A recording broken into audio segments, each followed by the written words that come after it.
કેમ છો વિદ્યાર્થી મિત્રો? હું છું પ્રતીક સગર અને આજે આપણે ભણવાના છે SY BCom semester 4 cost accounting 2 unit number 1 છે પડતરના હિસાબો અને નાણાકીય હિસાબોની મેળવણી. આજે આપણે તમારી યુનિવર્સિટીમાં પૂછાયેલો દાખલો લીધો છે. એપ્રિલ 2025માં પૂછાયેલો દાખલો તમારા પેપરમાં પ્રશ્ન નંબર પહેલો હશે અને આ દાખલો તમને જોવા મળશે. 10 માર્કનો દાખલો છે. બરાબર ધ્યાનથી જોજો કે કેવો દાખલો પરીક્ષામાં પૂછી શકે છે લોકો.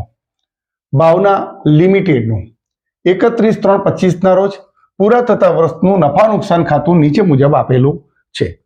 સૌથી પહેલા તો આપણે અહીંયા આપેલો છે માલ સામાન.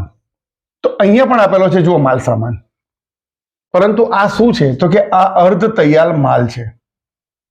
એટલે કે આપણે આ માલ સામાનની કિંમતમાંથી આ માલ સામાનની કિંમત શું કરવાની? બાદ કરવાની. બરાબર, જ્યારે આવો દાખલો આપવામાં આવે ત્યારે. તો સૌથી પહેલા આપણે એની ગણતરી કરી દઈએ. અહીંયા માલ સામાન કેટલો છે? 4 લાખ. તો અહીંયા લખીશું આપણે 4 લાખ. એમાંથી બાદ કેટલા કરવાના? 30,000. 4 લાખમાંથી આપણે 30,000 બાદ કરીએ છીએ. 4 લાખ માઇનસ 30,000 3,70,000. તો અહીંયા લખીશું 3,70,000. આને કહીશું આપણે માલ સામાન. બરાબર, બીજી ગણતરી કરી લઈએ. હવે છે ઉત્પાદક મજૂરી. ઉત્પાદક મજૂરી કેટલી છે? 1,50,000. તો આપણે અહીંયા લખીએ મજૂરી 1,50,000. એમાંથી બાદ કેટલી કરવાની છે? 20,000. તો બાદ કરી દઈએ. 20,000 બાદ કરી. મજૂરી આવી 1,30,000. બરાબર, આ એક બીજી ગણતરી આપણે પૂરી કરી. ત્યારબાદ છે કારખાનાના ખર્ચા. તો લખીએ અહીંયા કારખાનાના ખર્ચા. કારખાનાના ખર્ચા કેટલા છે? તો કે 2,50,000. એમાંથી બાદ કેટલા કરવાના છે? 10,000. 2,40,000. ઓકે, 2,40,000. આટલી ગણતરી આપણે કરી લીધી. કારણ કે અહીંયા અર્ધ તૈયારમાં 3 છે, તો આપણે 3 માંથી બાદ કરી દીધા. આ જરૂર ક્યારે પડશે એ સમજી લો. જ્યારે આપણને એમ કહે કે માલ સામાનની કિંમત કેટલી, તો આ 4 લાખ નહીં લેવાની, આ બાદ કરેલી કિંમત 3,70,000 ગણવાની. બરાબર, એટલા માટે સાઈડમાં આપણે લખીએ છીએ. હવે દાખલાની શરૂઆત કરીએ છીએ. સૌથી પહેલા આપણે દાખલો ઉત્પાદનથી કરીએ છીએ. અહીંયા ઉત્પાદન આપેલું દેખાતું નથી ક્યાંય પણ. બરાબર છે, તો જોઈએ પાછળ એની નોટમાં શું લખેલું છે. વર્ષ દરમિયાન 20,000 એકમોનું ઉત્પાદન અને વેચાણ થયું હતું. એટલે 20,000 એકમોનું ઉત્પાદન પણ થયું છે અને 20,000 એકમોનું વેચાણ થઈ ગયું છે. એટલે સ્ટોક છે નહીં. બરાબર છે, જેટલું ઉત્પાદન થયું એટલું જ વેચાણ થયું છે. તો સૌથી પહેલા આપણે લખી દઈએ અહીંયા ઉત્પાદનમાં 20,000 એકમો. બરાબર, ચલો ત્યારબાદ રકમમાં જઈએ. પડતરના હિસાબો નીચેની માહિતી પૂરી પાડે છે. સૌથી પહેલા કીધું છે માલ સામાન અને ઉત્પાદક મજૂરી ખરેખર પડતર કિંમતે જ ગણાય છે. એટલે કોઈ ચેન્જીસ કરવાનો નથી. બરાબર, તો અહીંયા માલ સામાન 4 લાખ છે, પણ આપણે 4 લાખ નહીં ગણવાનો, 3,70,000 ગણવાનો. કેટલો ગણવાનો?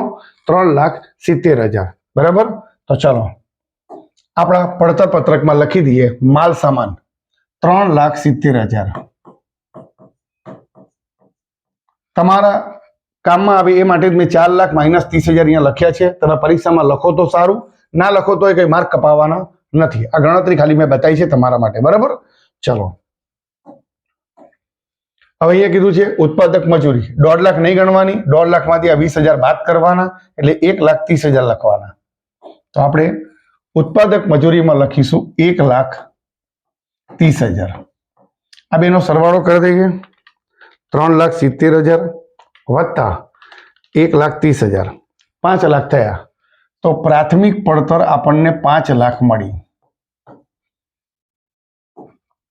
હવે દાખલામાં આગળ કીધું છે કારખાનાના પરોક્ષ ખર્ચા મજૂરીના 80% ઉત્પાદન ખાતે ફાળવવામાં આવે છે. તો મજૂરીના 80% લેવાના છે. તો અહીંયા આપણી પાસે મજૂરી કેટલી આવી હતી જો અહીંયા 1,30,000. તો 1,30,000 ના 80% એટલે 1,30,000 ગુણ્યા 80%, 1,04,000. તો અહીંયા લખી દીધા આપણે 1,04,000. આનો પણ આપણે સરવાળો કરી દઈએ. 6,04,000 થાય છે આનો સરવાળો.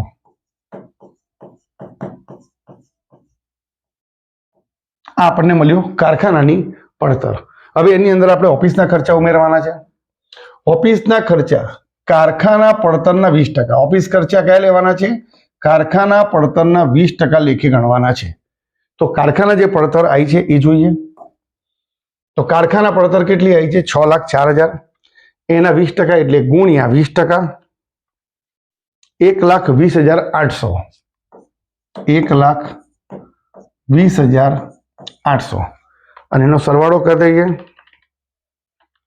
તો 7,24,800 આવે છે. બરાબર. એમાં શરૂઆતનો સ્ટોક આપણી પાસે નથી એટલે આપણે એને ડેશ કરીએ છીએ. બરાબર છે. જોઈ લેજો રકમની અંદર અહીંયા ક્યાંય પણ શરૂઆતનો સ્ટોક પણ નથી કે આખરનો સ્ટોક પણ છે નહીં, એટલે આપણે લખતા નથી. તો આ બાદ થાય નહીં, એમાઉન્ટ ડિશોર્ટ મારી દીધો છે આપણે, એટલે લખીશું 4,27,800 આખરનો સ્ટોક. આખરના સ્ટોકમાં પણ આપણે શું માર્યો? લીટો. બરાબર છે. તો શું લખીશું? 7,24,800. વેચેલ માલની ઉત્પાદન પડતર. હું અહીંયા હંમેશા માટે સ્ટાર મારું જ છું, કારણ કે આપણને આ જરૂર પડે છે ઉત્પાદનની પડતર એટલા માટે. બરાબર છે. ત્યારબાદ હવે આપણે વેચાણના ખર્ચા લખવાના છે. વેચાણ વિતરણ ખર્ચા. વેચેલ એકમ દીઠ 5 રૂપિયા ગણવાના છે. બરાબર છે. 5 રૂપિયા લેખે. તો આપણને ખબર છે કે વેચાણ કેટલું છે? 20,000 એકમો આપણને કીધું છે, એટલે આપણે અહીંયા લખીશું 20,000 એકમો ગુણ્યા 5, 1,00,000 રૂપિયા આવે છે. તો અહીંયા વેચાણના ખર્ચામાં લખીશું 1,00,000 રૂપિયા. તમારા માટે અહીંયા લખેલું છે 20,000 એકમો ગુણ્યા 5. બરાબર. આનું ટોટલ મારી દઈએ વત્તા 7,24,800, 8,24,800. હવે વેચાણ લખીએ. વેચાણ કેટલું છે? તો વેચાણ છે 14,40,000. 14,40,000 વેચાણ છે. આ વેચાણમાંથી આ કુલ જે પડતર આવી તેને શું કરવાની? બાદ કરવાની. 14,40,000 માઇનસ 8,24,800, 6,15,200.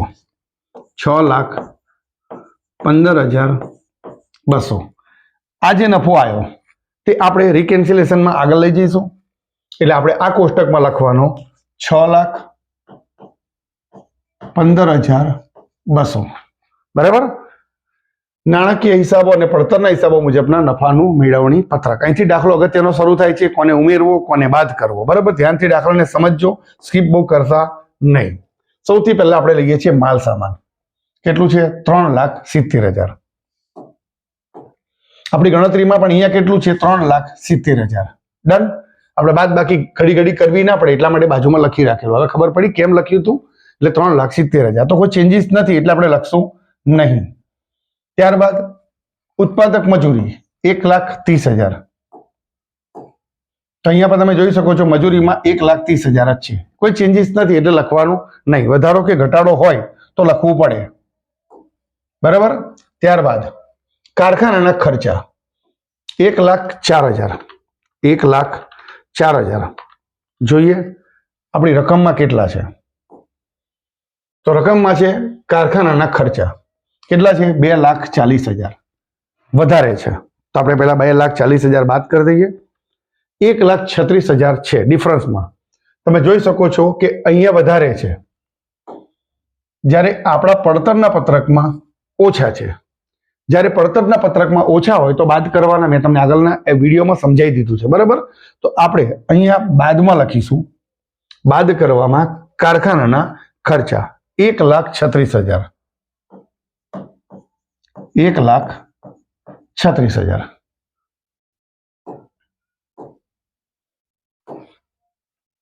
હવે કીધું છે ઓફિસના ખર્ચા કેટલા છે? 1,20,800. 1,20,800. રકમમાં કેટલા છે ઓફિસના ખર્ચા? 1,50,000.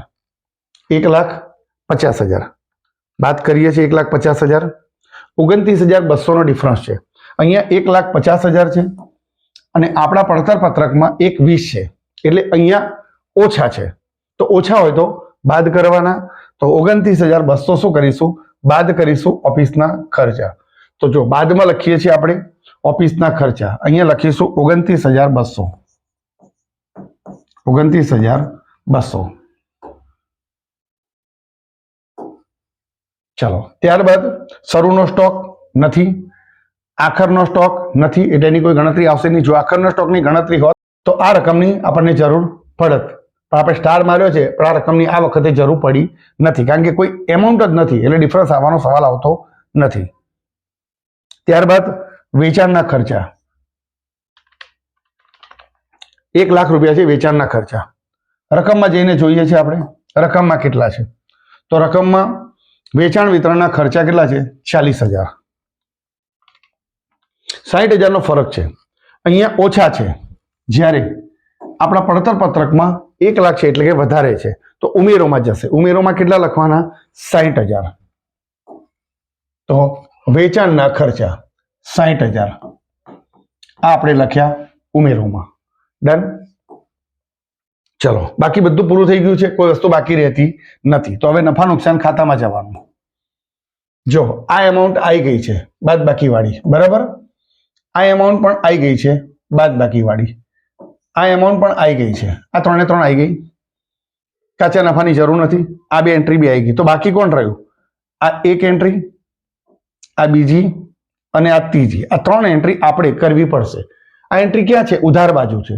ઉધાર બાજુ હોય તો આપણે બાદ કરવાના, અને જમા બાજુ હોય તેને ઉમેરવાના, બરાબર. તો પહેલા માડી વાળેલ પ્રાથમિક ખર્ચા 10,000, એને આપણે બાદ કરીશું. માડી વાળેલા પ્રાથમિક ખર્ચા 10,000. માડી વાળેલ પ્રાથમિક ખર્ચા 10,000.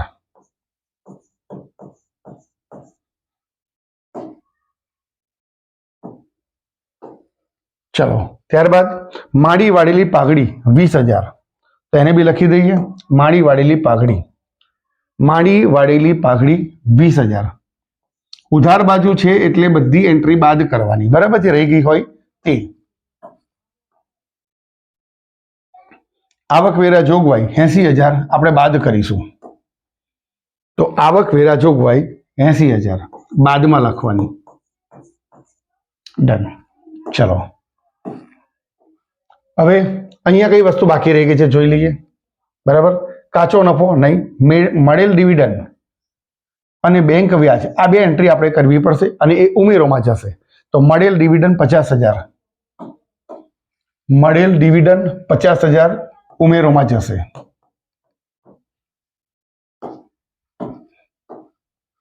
એ જ રીતે બેંક વ્યાજ 20,000 એ પણ ઉમેરોમાં જશે. તો અહીંયા બેંક વ્યાજ 20,000 માં ઉમેરોમાં જશે. બસ દાખલો અહીંયા આપણો પૂરો થઈ જાય છે. સરવાળો મારી દઈએ આપણે.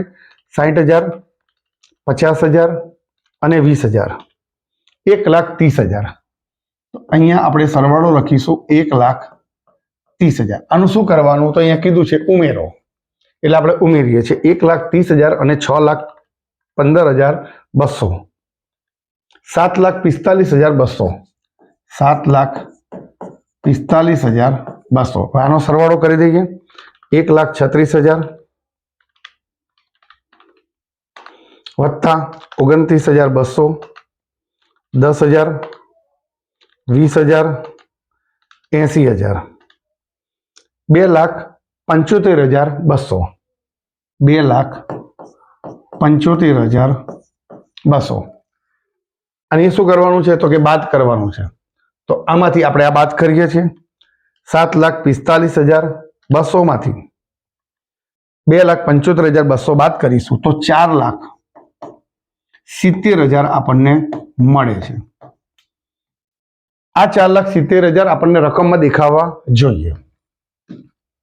તો તો તમે અહીં જોઈ શકો છો ચોખ્ખો નફો 4,70,000 આપણને મળી જાય છે. એનો મતલબ કે આપણો દાખલો સાચો છે. ધ્યાનથી જોજો, કારણ કે આ દાખલો યુનિવર્સિટીમાં પૂછાયેલો છે. 10 માર્કનો દાખલો છે, બરાબર, ધ્યાનથી ગણવાનો છે. વિદ્યાર્થી મિત્રો, ચેનલ સાથે જોડાયેલા રહેજો. Thank you so much.